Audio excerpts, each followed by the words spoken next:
a no bullshit guide on how to actually beat the Golden Kingdom, get 100% every single time, and do it quickly. So first of all, when you set your troops, some people think the number of marches are important. And I used to think this as well.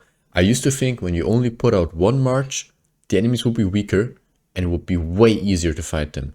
But let's test this theory, okay? I'm gonna put out one march and I'm gonna find the first enemy, just the first enemies around me. The weakest green march has 15,109 strength. Purple march has 42k 219. So let's retry with 5 marches and see how that affects the strength of the enemies.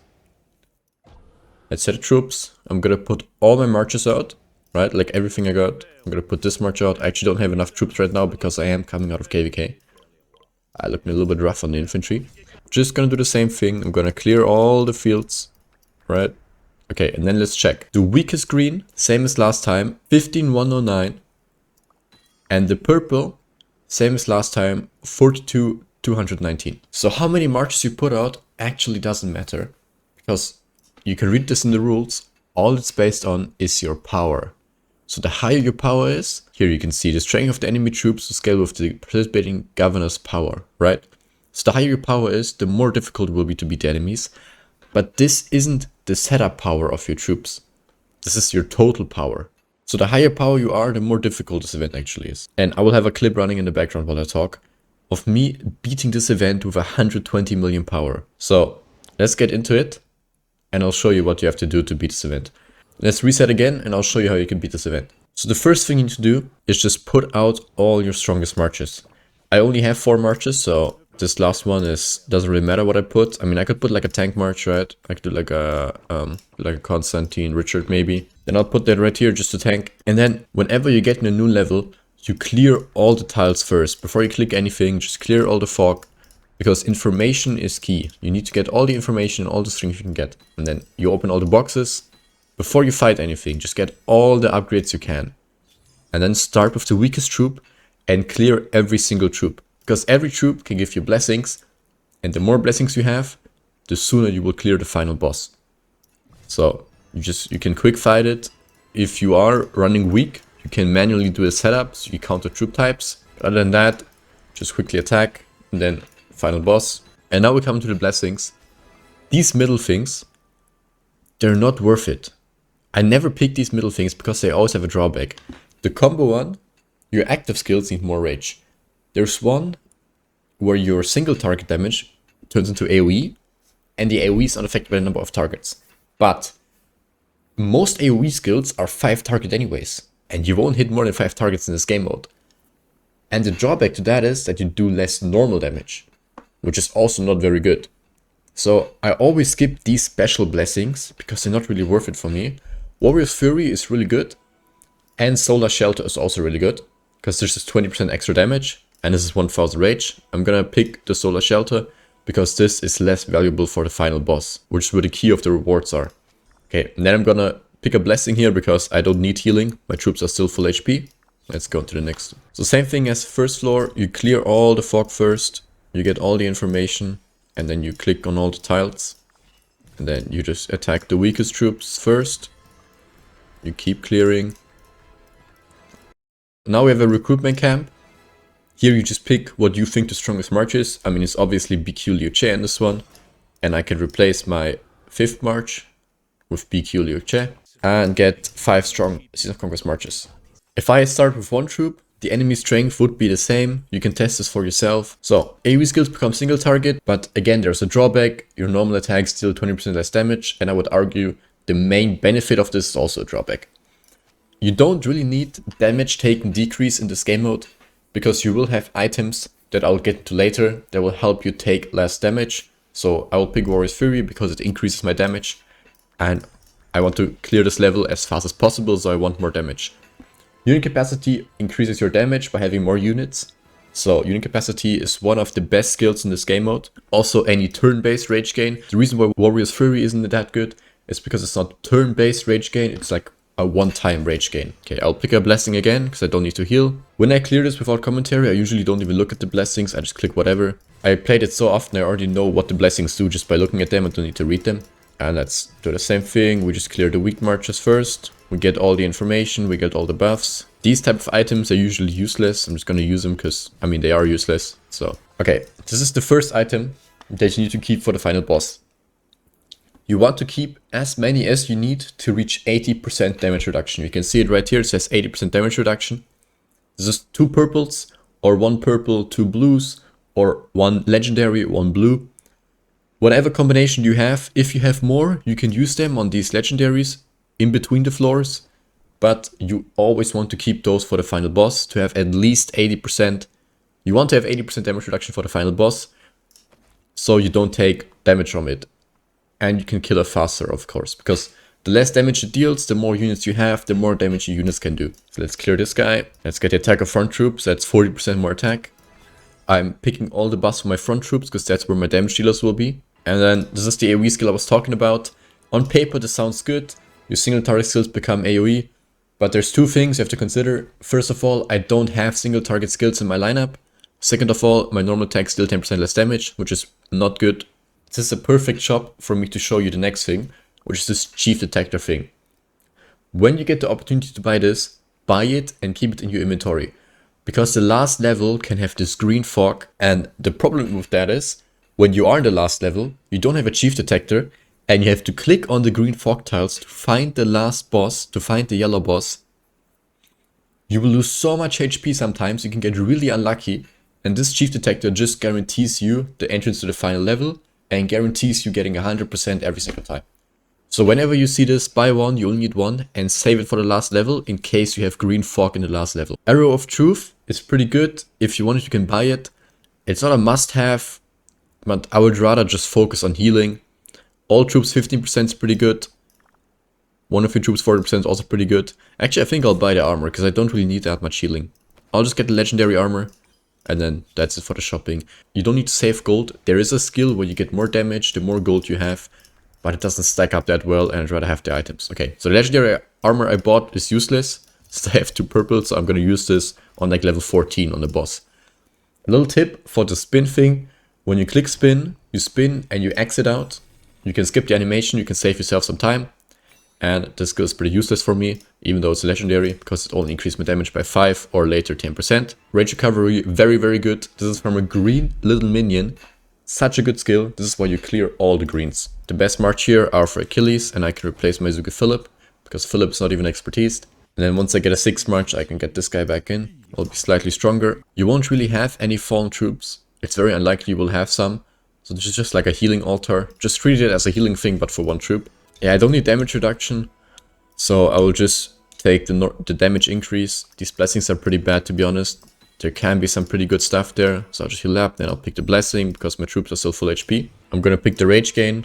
Rage gain is always great. There's another recruitment camp. Let's see what we get. Yeah, who Arthur, I guess. I'm not really happy with that. You don't really need the health reduction from CPO. Yeah, I mean, probably the health reduction from CPO is the best thing in here, even though I won't really use it. So I'll just pick who Arthur, and then that's gonna be alright. I won't really use the march. I got another armor, so I'm stacked up on armors right now. I don't have any single target skills on the field, so I'll just increase the attack of my front row troops. That's 80% attack in total, it's pretty nice. Now I finally got the skill. Whenever you see Conqueror, you need to pick it up, because you might only see this, actually it's very likely you only see this once a match. So when you see it, just pick it up, get your 6th march. Even if there's something good that is beneath it, if you don't pick Conqueror, you will probably not see it again.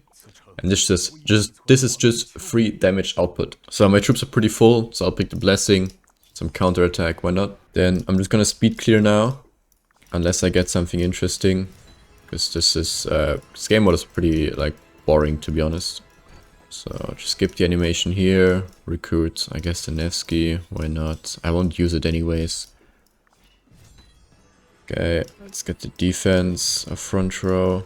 That's the biggest increase. Let's pick all the goldies. So there's a thing with shields in this game. Shields have a lot of synergy. You can get more shields, you can get a skill which is very good if you have a lot of shields, that removes your shields and deals damage factor. But the problem is, you need to get quite lucky to get all the shield synergies.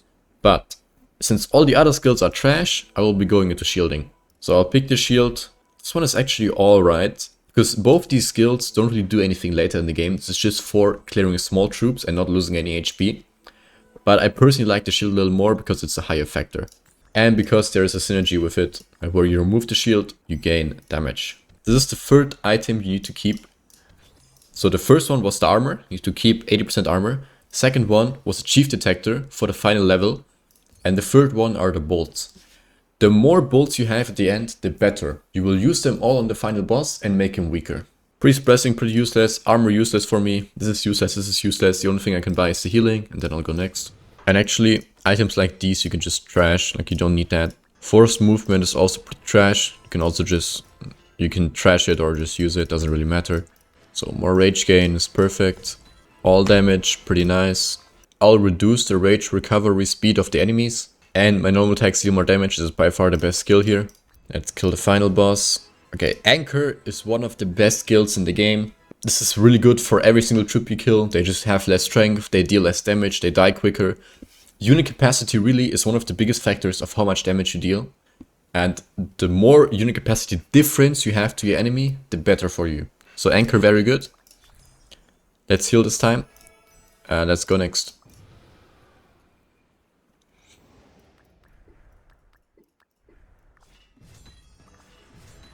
This is very nice, because you have a lot of AoE skills and QSH basically procs every single turn. I will pick Saint Scourge because it's just more damage, but Fervent Tactics is a very underrated skill. Recovering healing, especially in this game mode where it's so long, where you can sustain a little bit more and keep your units alive.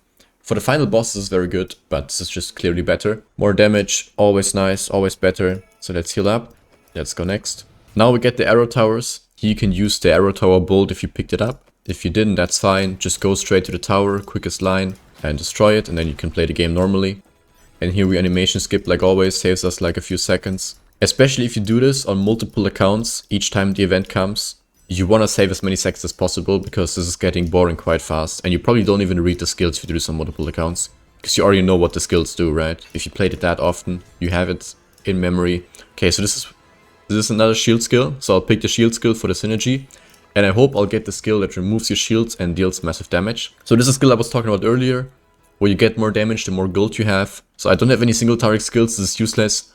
I don't like this one, it's a very small increase. My current gold would make this a 5% damage increase, and one blue buff gives you a 3% damage increase. So this is like 2 blue buffs, which is not really worth it. So I'll just pick the extra damage factor is always great. Scales with your troop capacity, which I'm also trying to increase. Then let's heal up, let's go next. So here we have another shop. We don't get any bolts sadly, I'll just pick up the healings. And now since my relics are full, I will actually use one of my armors. So I'll keep 2 purples, and I'll keep a legendary for the next floor, so I'll use a purple right now. Let's get these relics. Okay, this one is useless, I'll delete that. I get a basic armor. This is only for gold you spend from the moment you pick up the skill, not for all gold you have spent, otherwise it would be very nice. I mean, I'll just pick up the damage reduction, I guess. There's not really anything great. I wonder, why does my BQ here always keep dying? Let's replace these two. For some reason I love targeting their slot. Let's just heal up and let's go next. And then I'll have some armors I can spend this level as well. There's 2 arrow towers now. Same thing last time, we just go the fastest way. Let's reduce enemy defense, I guess. Oh, and here we get blocked, that's quite unlucky. Let's do this, I guess, and then let's destroy. Let's increase the defense for front row. I'm picking defensive skills because there's nothing good for increasing damage. If I had skills that increase damage, I would pick those. Oh, this is one of the shield synergies, 20% extra damage for having a shield. This is also a very, very good skill actually, but I'm increasing damage over survivability, so this reduces the damage the enemy deals, and I'd rather increase my own damage. And then let's kill this guy. So this is an average damage increase of 300 times 0.2, which is 60%. Very good if you ask me, so I'll pick this. And then let's heal up, and let's go next one. Yeah, so this is the last level. Luckily we don't get any green fog, so it's possible you get that. I'll still use the chief detector. For the last level, if you are low on healing, you don't have to clear everything. But if you're not low on healing, just clear everything. There's really no point of not doing it. I only got 1 anchor for the whole match, which is quite unlucky. Usually I have like, of these deadly bolts I mean, I only got 1. Usually I have like 4 or 5. So I can actually use this basic armor as well. Then let's spin this. Let's get more healing, I guess. There's not really a point to it. Okay, more damage, why not? Let's heal up. Let's go final boss. So now for the final boss. You have to get rid of all the text first, then you put on the elite armors, you put on the deadly bolt, you heal up all your troops, and then you just attack. And here you just counted the unit types. So archer counts infantry, infantry counts cavalry, cavalry counts archers. Cavalry counts archers, right? So I'll put my calves in here. Infantry gets counted by archers, so I'll put my archers in here. There's double infantry. This is double cavalry, so I have my infantry here. So this is perfect. It's not really interesting. You can see 100%, 315. Yeah, that's it for the guide. This is how you beat 100% every time. If you speedrun, you can do it in like 10 minutes. Thank you for watching. If you have any questions, drop them in the comments, and I'll see you next time. Goodbye.